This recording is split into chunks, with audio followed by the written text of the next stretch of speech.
Hey everyone, welcome back to my 30 Days of Autism Acceptance series. The prompts were made by Autie-Jake on Tumblr, and as always, a link to his blog will be in the description. Today's prompt is to talk about your favorite canonically autistic characters. So, I'm going to be cheating a bit because one of the two I'm going to be talking about, Abed from Community, is never explicitly confirmed to be autistic, but there are a lot of lines and very, very strong hints that he is, so yeah, the two I'm going to be talking about are Abed Nadir and Julia from Sesame Street. So I first watched Community back before I got my diagnosis, and Abed was immediately my favorite. I found the character to be extremely relatable, with all of the missed social cues, interacting with the world through the lens of pop culture. It was a lot like how I see the world, and of course it all made infinitely more sense once I did finally get the diagnosis and finally started noticing all the hints that Abed was autistic. I had somehow missed those lines before, which is surprising since right in the first episode, Jeff straight up tells Abed, "You have Asperger's." But at the same time, I also really love how that's handled because whether or not he's autistic doesn't really matter. It's not a huge deal.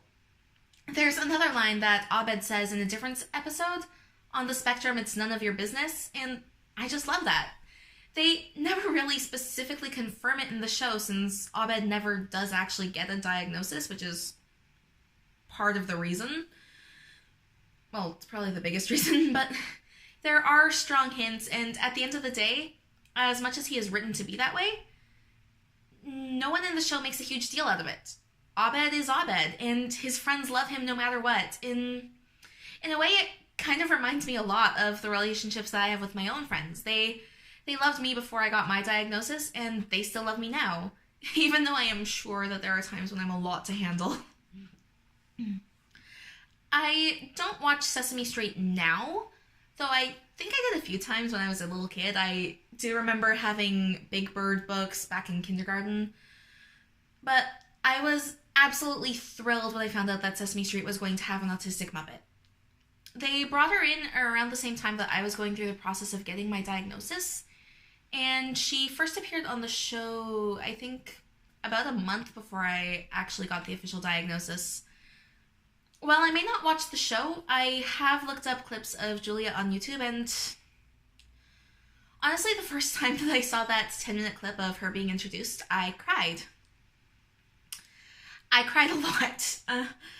For the first time, here was the representation of a little girl just like me, displaying so many of the same traits that I've had for my entire life, but that were overlooked so much because I was too high functioning. And of course, the man interacting with the Muppets was there being supportive and clearly stating the fact that this is what autism is like for Julia, and that's okay. It really felt like, for the first time, all of my experiences were actually being properly validated. Every other autistic character that I had seen before then was male, but here was a little girl, a girl like me. Technically a Muppet, but she was like me.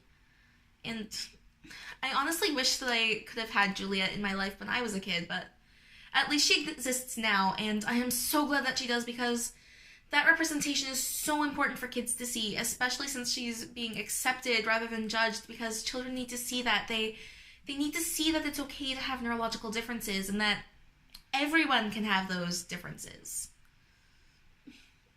There are other autistic characters out there, though not a whole lot, unfortunately, and most of them do tend to be men, usually white, and almost all of them are the high-functioning stereotype. Thankfully, we are starting to get a bit more diversity in recent years, and I really hope that we continue to get more in the future because this representation does matter. It is so important. Thanks for watching, and I will see you again for tomorrow's prompt. Bye.